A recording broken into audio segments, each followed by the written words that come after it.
I hope आप सभी लोग बहुत अच्छे होंगे और उतने ही अच्छे तरीकों से आप सभी लोगों की पढ़ाई चल रही होगी।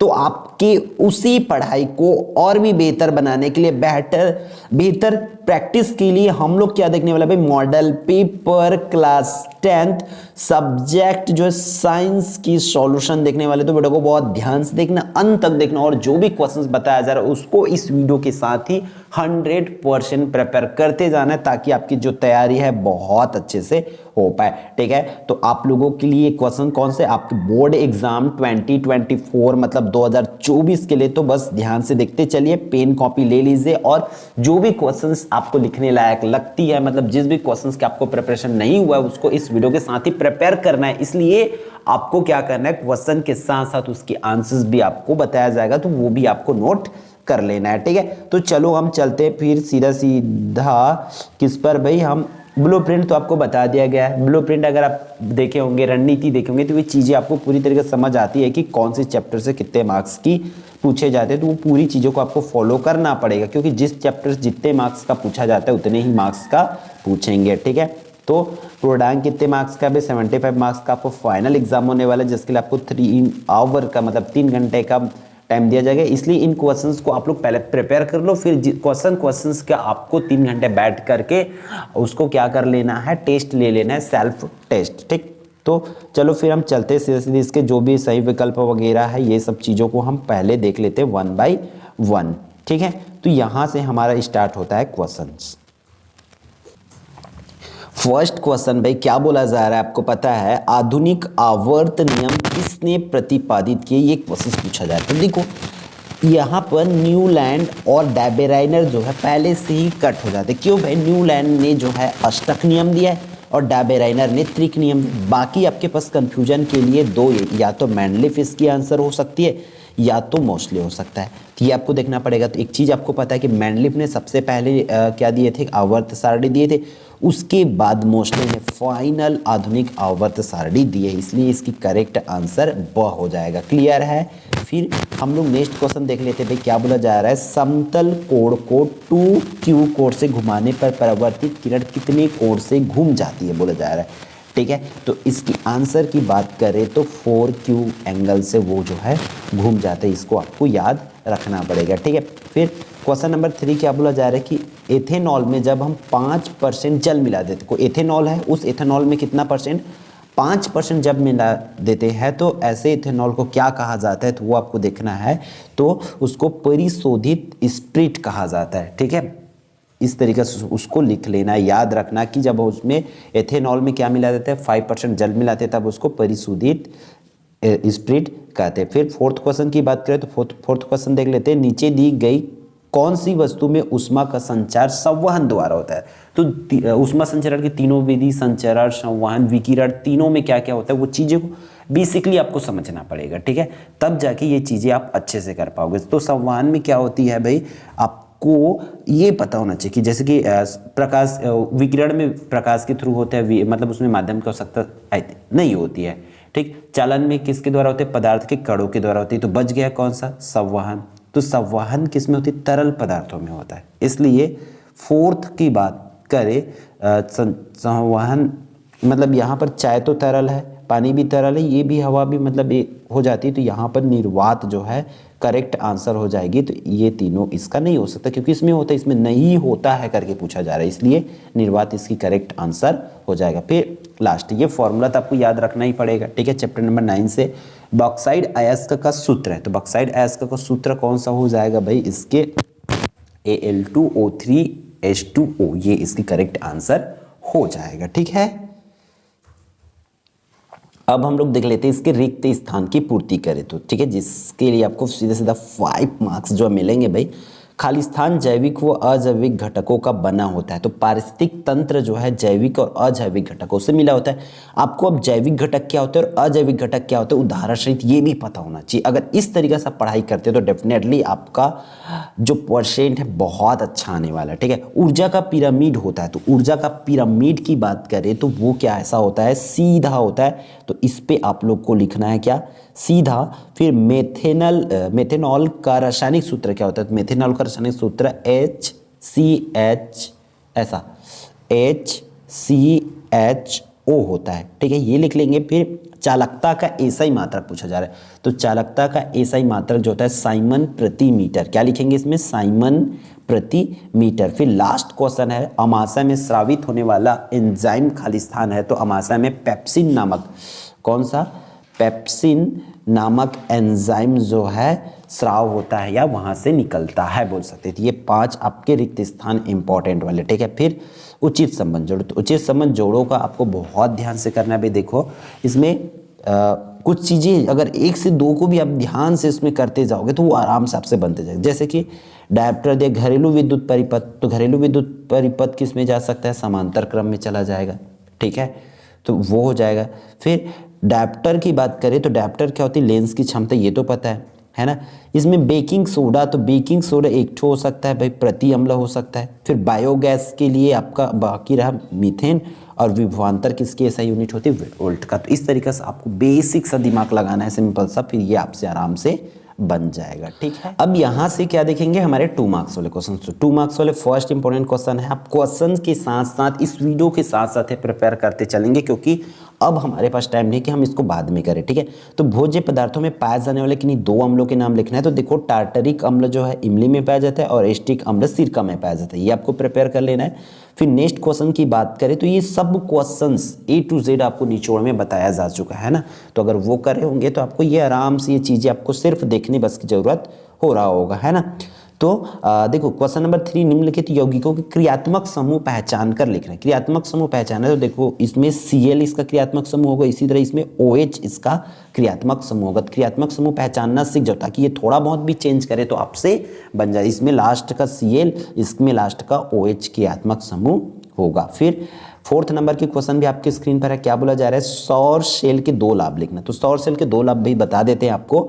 सौर सेल द्वारा ऊर्जा सेल द्वारा सौर ऊर्जा से विद्युत ऊर्जा प्राप्त किया जाता है जो प्रदूषण रहित होता है। इसका मेन लाभ क्या है, सौर सेल से जो ऊर्जा प्राप्त करती है इससे ये प्रदूषण रहित होता है। मेन चीज है भाई, दूरस्थ गांव में विद्युत प्रदान करने के लिए सौर सेल का उपयोग किया जाता है। मतलब जहां विद्युत प्रदान नहीं कर सकते लंबी ऐसी जगह, तो वहां पर सुदूर जंगल में भी हम सौर सेल के थ्रू क्या प्राप्त कर सकते हैं, एनर्जी प्राप्त कर सकते हैं या करंट प्राप्त कर सकते हैं। इस तरीके से वहां पर आप लिख सकते हो आसान भाषा में, ठीक है।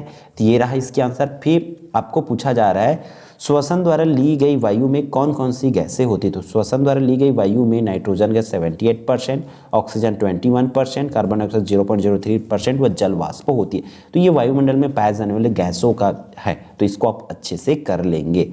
फिर आपके चैप्टर नंबर 5 का खाद्य श्रृंखला से आप क्या समझते हैं। अगर खाद्य श्रृंखला पूछा गया तब खाद्य जाल भी करके आएंगे, दोनों में अंतर भी आपको पता होना चाहिए, ठीक है। तो फिलहाल हम क्या देखते हैं भाई, खाद्य श्रृंखला होती क्या है। तो विभिन्न प्रकार के जीवों का वह रेखीय क्रम जिसके द्वारा भोजन का संश्लेषण होने एवं खाए जाने की प्रक्रिया के फलस्वरूप ऊर्जा का प्रभाव होता है। मतलब जब अजीवों में आपस में ऊर्जा का प्रवाह होता है, एक जीव से जब दूसरे जीव में ऊर्जा जाती है तो उससे एक क्या बनती है, श्रृंखला बनती है, जिससे ही खाद्य श्रृंखला कहते हैं। इस तरीके से आप उसमें लिखेंगे, ठीक है। फिर ये वाली आपको इसको चेंज करने नहीं आता तो वीडियो अवेलेबल है। फिलहाल हम यहाँ पर समझाने की आपको कोशिश करते हैं कि किस तरीके से करना है। देखो आपको क्या लिखना है, जैसे कि यहाँ पर कैसे दिया हुआ सेल्सियस में, इसको सेल्सियस में दिया है, फ़ारेनहाइट में चेंज करना है तो आपको सेल्सियस अपॉन फ़ारेनहाइट करके इसमें लिखना होता है। इसमें डायरेक्ट किया गया है हालांकि, ठीक है। मॉडल पेपर में आपको इस तरीके से सेल्सियस लिखना है। इसका निम्नतम बिंदु कितना होता है 0, और फिर यहाँ पर कितना होता है, इसका हाईएस्ट पॉइंट कितना होता है, उच्चतम बिंदु 100 माइनस 0, इस तरीके से करना होता है। तो ये कर लेंगे आप अच्छे से। फिर यहाँ पर आपको सिंपल से करना क्या, बराबर फ़ारेनहाइट में बदलना है तो फ़ारेनहाइट का उच्चतम निम्नतम बिंदु लिख लेना है, ठीक है। तो इसको अलग से अगर नहीं बनेगा, ये नहीं समझ आएगा तो बता देना, मैं इसके लिए स्पेसिफिक एक वीडियो बना दूंगा, ठीक है। तो कोशिश करना कि बना के देख लो पहले, नहीं बनेगा तो हम उसको आपको बता देंगे। फिर समतल दर्पण के कोई 2 उपयोग पूछा गया, तो वीडियो को बहुत ध्यान से देखते चलिए। समतल दर्पण का उपयोग में आप लोग क्या लिख सकते हो, पहला समतल दर्पण का प्रयोग घरों में चेहरा देखने के लिए किया जाता है। सबसे पहले हमारे चेहरा को देखने के लिए हम उपयोग करते हैं, ये याद हो गया आपको, ठीक है। या आप इसको कर लिया, आपके दिमाग में से हो गया कि हम समतल दर्पण का उपयोग घरों में चेहरा देखने के लिए करते हैं। दूसरा, कपड़े की दुकानों तथा अन्य दुकानों में सजावट के लिए समतल दर्पण का उपयोग किया जाता है, कपड़े दुकानों में तथा अन्य दुकानों में। फिर उसी तरीके से मोटरों में ड्राइवर अपने पीछे बैठी सवारियों को देखने के लिए समतल दर्पण का प्रयोग करता है। तो ये 3 चीज़ है बेसिक से, हम अपने चेहरा देखने के लिए करते हैं, दुकानों में करते हैं, और मोटर ड्राइवर जो होते हैं वो पीछे के यात्रियों को देखने के लिए, या बस में जो लगी होती है, अंदर की बात हो रही है ना, हम बाहर की बात नहीं कर रहे हैं, है ना। तो वहाँ पर कौन सी दर्पण, नॉर्मल एक अंदर की यात्रियों को देखने के लिए जो दर्पण यूज किया जाता है वो होती है समतल दर्पण। तो ये इसकी आंसर आप लोग लिख लेंगे, ठीक है। फिर हम चलते हैं नेक्स्ट क्वेश्चन पर। क्या पूछा जा रहा है आपकी स्क्रीन पर है कि चुंबक के 3 गुण लिखे। तो चुंबक के 3 इसी तरीके से आपको क्वेश्चन पूछे जाएंगे। एक देखो, स्वतंत्र चुंबक सदैव उत्तर दक्षिण दिशा में ठहरता है, ठीक है। उत्तरी ध्रुव उत्तर में ठहरेगा और दक्षिणी ध्रुव जो है उसका दक्षिण में ठहरता है, ठीक है। तो इन चीज़ों को याद रखना। पहला पॉइंट आप लोग कि स्वतंत्र चुंबक जो है हमेशा उत्तर से दक्षिण दिशा में ही ठहरता है। मान के चलो ये उस तरह एनएस होता है तो वो हमेशा, वो कभी भी पूर्व पश्चिम दिशा में नहीं ठहरेगा। तो एक स्वतंत्र चुंबक की बात करें तो वो हमेशा, स्वतंत्र चुंबक किसको बोलेंगे, उस पर कोई बल कार्य ना कर रहा हो, उसके अंतर्गत कोई चुंबकीय क्षेत्र ना हो, क्योंकि चुंबकीय क्षेत्र रहेगा तो उसके हिसाब से वो काम करने लग जाएगा, है ना। इसलिए अगर वो स्वतंत्र है, मतलब वहाँ पर अन्य बल कार्यरत नहीं है, तब वो हमेशा उत्तरी से दक्षिण ध्रुव में ही ठहरता है। दूसरा, उत्तरी ध्रुव उत्तर और दक्षिणी ध्रुव दूसरे को प्रतिकर्षित करती है, ये तो आपको पता है, ठीक है। चुंबक के गुण लिखना है तो चुंबक में हमेशा उत्तरी 2 ध्रुवों में रहता है। हम उसको कितना भी तोड़ दें, इसकी और भी आसान बता रहा हूँ, हम चुंबक को कितना भी तोड़ दे उसमें हमेशा 2 ध्रुव होते हैं, ये लिख सकते हैं। और वो एक दूसरे को, देखो उत्तर उत्तर ध्रुव मतलब समान ध्रुव एक दूसरे को प्रतिकर्षित करते हैं, और असमान ध्रुव जो है एक दूसरे को आकर्षित करते हैं। मतलब एन जो है एक दूसरे को प्रतिकर्षित करेगा, और अलग अलग जो है सेम एक दूसरे को प्रतिकर्षित करता है, मतलब धक्का देता है एक दूसरे को। आप लोग करके देखना चुंबक को, ठीक है। फिर उसी तरह अलग अलग रह गए तो एक दूसरे को आकर्षित करते, ये उसके गुण होगा चुंबक का। बहुत आसान है, बस इसको करते चलेंगे। ये अब देख लेते हैं कौन सा 3 मार्क्स वाला लास्ट क्वेश्चन। क्या उसके बाद हमारा 4 मार्क्स वाला क्वेश्चन स्टार्ट हो जाएगा। क्या बोला जा रहा है, प्रभावी एवं अप्रभावी लक्षण से आप क्या समझते हैं। तो हम बारी बारी दोनों देखते चलते हैं। प्रभावी लक्षण, तो प्रभावी लक्षण की बात करें तो ध्यान से सुनो। संकरण के पश्चात प्रथम पीढ़ी में जो लक्षण दिखाई देते, हम संकरण किए तो संकरण करने के बाद जो पहली पीढ़ी में लक्षण दिखाई देता है उसे ही प्रभावी लक्षण कहते हैं। क्लियर है ना, ठीक। सिंपल सी वर्ड्स को याद रखना कि जब संकरण करते हैं तो संकरण करने के बाद जो पहली पीढ़ी में लक्षण दिखाई देता है उसे ही प्रभावी लक्षण कहते हैं। फिर उसी तरह अप्रभावी लक्षण, तो संकरण के पश्चात प्रथम पीढ़ी में जो लक्षण दिखाई देते हैं उसको तो प्रभावी, और दिखाई नहीं देते हैं उसको अप्रभावी लक्षण कहते हैं। बस बहुत आसान चीज़ों को समझते हुए आपको इसको करना पड़ेगा। फिर हमारा यहाँ से 4 अंक वाला क्वेश्चन स्टार्ट होता है। देखो क्या बोला गया है, एक तत्व का परमाणु क्रमांक 11 है बोल रहा है, ठीक है। तो देखो इसके लिए क्वेश्चन है, परमाणु क्रमांक आपको बता दिए, इस तत्व का पहचान कर नाम लिखें। परमाणु क्रमांक 11 है तो क्या हो सकता है वो बताना है। फिर आधुनिक आवर्त सारणी में इस तत्व की समूह संख्या कौन से समूह में रखा गया है। आधुनिक आवर्त सारणी में इस तत्व का आवर्त समूह कौन से समूह में होगा, कौन से आवर्त में होगा, उसका इलेक्ट्रॉनिक विन्यास। इस तरीका से ही तोड़ के क्वेश्चंस पूछे जाते हैं, इसलिए आप इस क्वेश्चंस को अच्छे से प्रिपेयर कर लिए, जिसकी आने की प्रोबेबिलिटी बहुत ज़्यादा है। देखो इस तत्व का नाम क्या है, सोडियम है, क्योंकि उसका परमाणु क्रमांक 11 बोला गया था। और ये IA तत्व का है, वर्ग का है, ठीक है। फिर तीसरे आवर्त का है बोला जा रहा है। फिर उसके बाद इसके इलेक्ट्रॉनिक विन्यास देखो 2, 8 और 1 होगा। तो इस तरीके से आप इसको प्रिपेयर करते चलेंगे। फिर इसकी अथवा की बात करें तो देखो क्या दिया हुआ है, हमें कुछ पदार्थों के pH मान लिखे। आपको अपने मन से कुछ पदार्थों के pH मान जो है लिखना है। आप लिख सकते हो, जिसका पता है तो कम से कम 5-6 का लिख देंगे आप। फिर सारणी में दिए गए, या उसके भी अथवा में ये वाली क्वेश्चन दिया गया, ठीक है। सारणी में दिए गए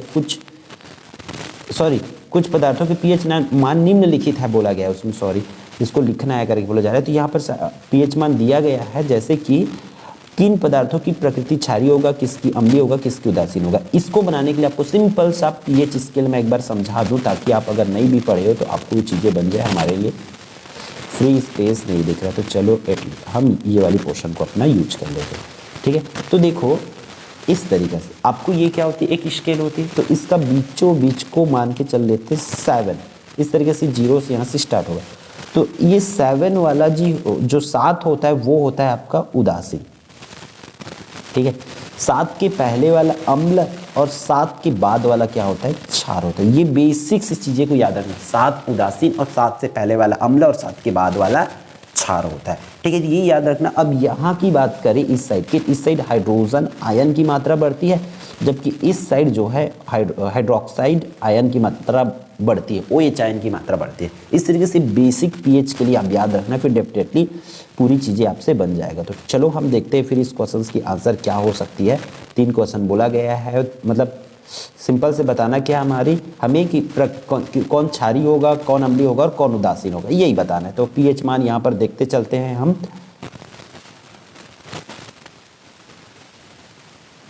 यहाँ आपको इस यौगिक का नाम बताना है, ठीक है। यौगिक की नाम की बात करें तो आपको सिंपल से इसको करते चलना है, ठीक है। और वायु में अगर खुला छोड़ देंगे तब कौन सी गैस बाहर निकलेगा, तो इसकी आंसर बहुत सटीक है। क्या बताना है, या कैल्शियम ऑक्सीक्लोराइड है, ठीक है, ठीक, कैल्शियम ऑक्सीक्लोराइड है, जिसको विरंजक चूर्ण भी कहा जाता है। अब इसको अगर हम हवा में छोड़ देंगे तो कौन सी गैस मुक्त होती है, तो इससे क्लोरीन गैस जो है मुक्त होती है, क्लोरीन गैस जो है बाहर निकलती, ये आपको इसमें बताना रहेगा, ठीक है।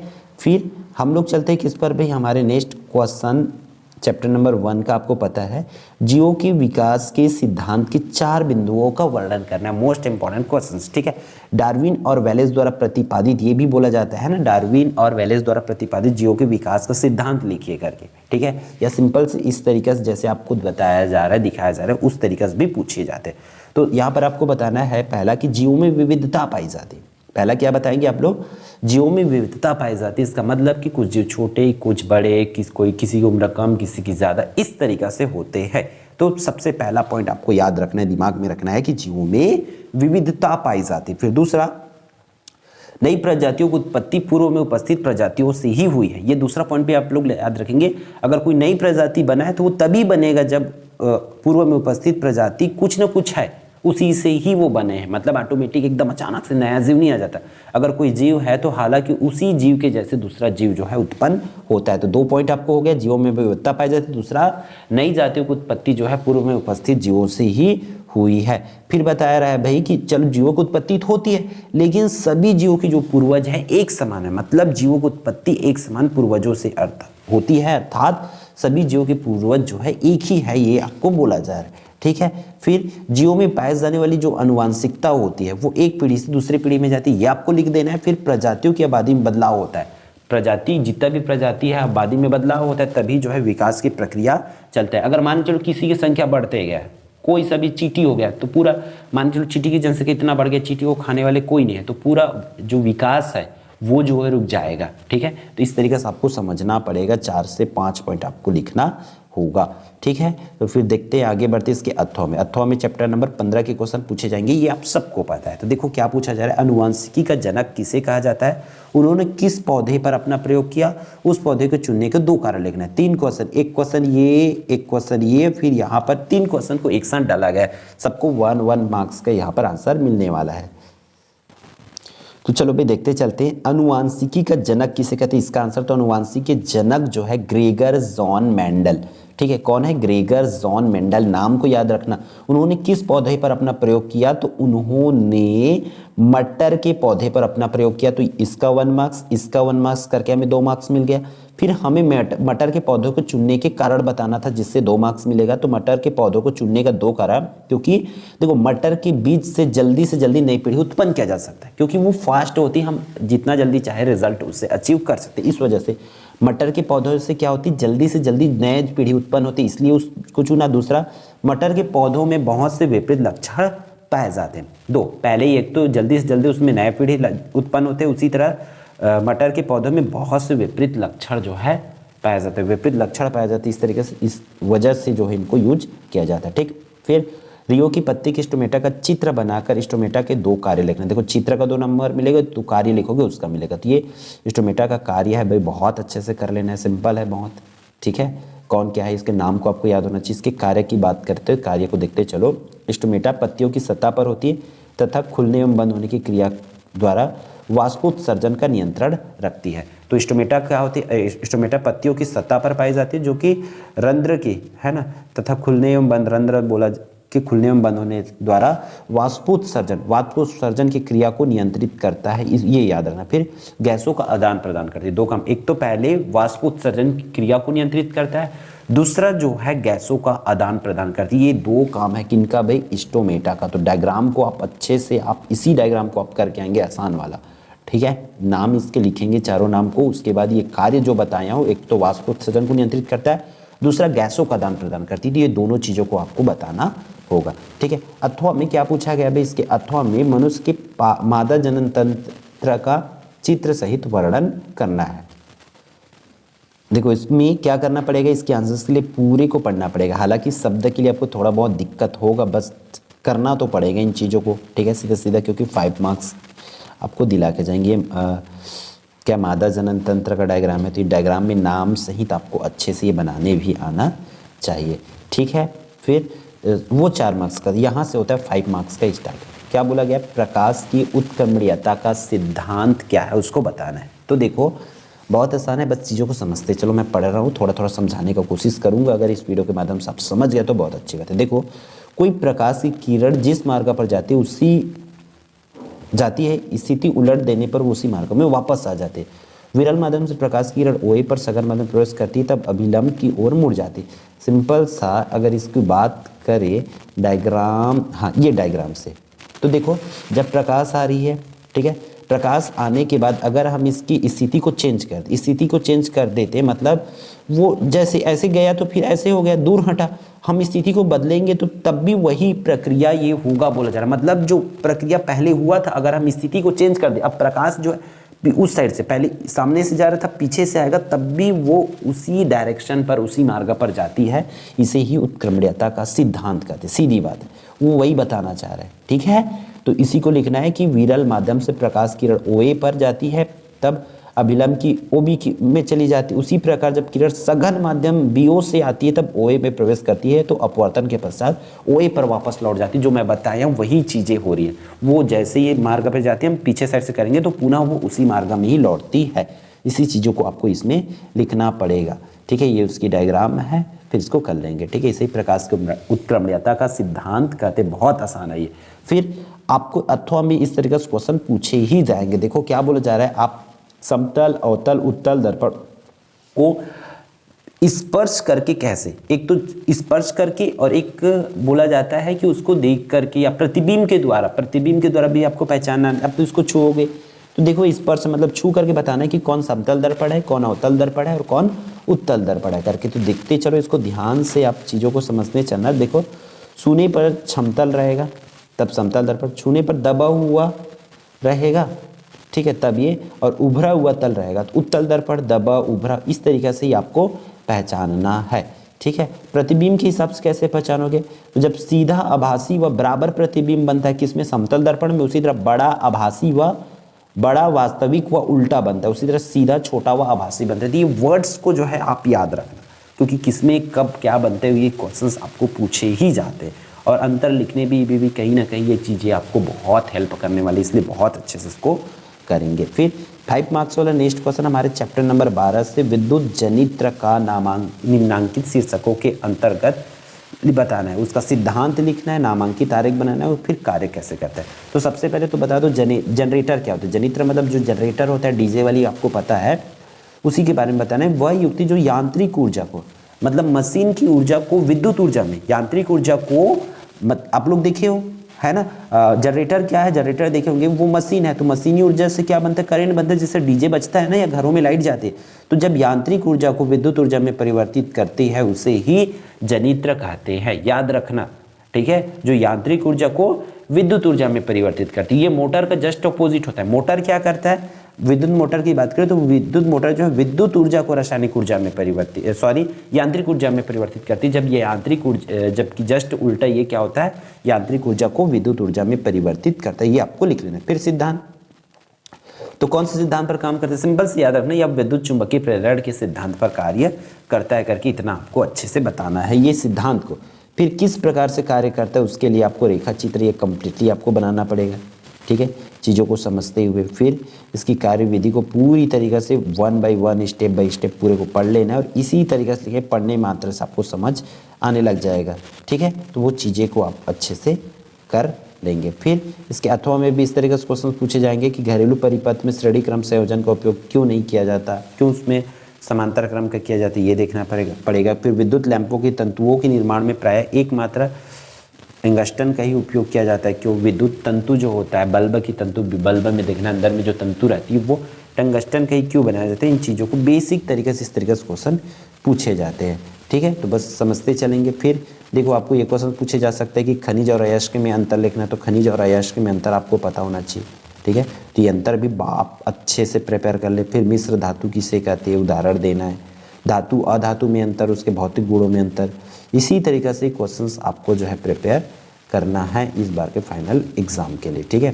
फिर 8 में देखो लास्ट क्वेश्चन, पीयूष ग्रंथि को मास्टर ग्रंथि क्यों कहते हैं। फिर श्वापोषी और विषमपोषी में अंतर, ठीक है। एक तंत्रिका कोशिका की संरचना बनाई तथा इसके कार्य लिखे। इस तरीके से ही क्वेश्चन पूछे जाते। अब हमें छोटे छोटे टूटे रहेंगे। तो ये दोनों डायग्राम आप अभी और इस वीडियो के साथ ही आप प्रिपेयर कर लो 100%, ताकि अगर एग्जाम में आता है फाइनल एग्जाम में तो आप इसको अटेम्प्ट करके आ पाओ, ठीक है। तो आई होप ये पूरी वीडियो जो है आपके लिए यूजफुल होगा। तो वीडियो को लाइक जरूर करेंगे और यदि आप लोग चैनल पर नए होंगे तो चैनल को सब्सक्राइब कर लेंगे, ठीक है। तो फिर मिलते हैं आने वाले इंपॉर्टेंट वीडियो में। जय जोहार, जय छत्तीसगढ़।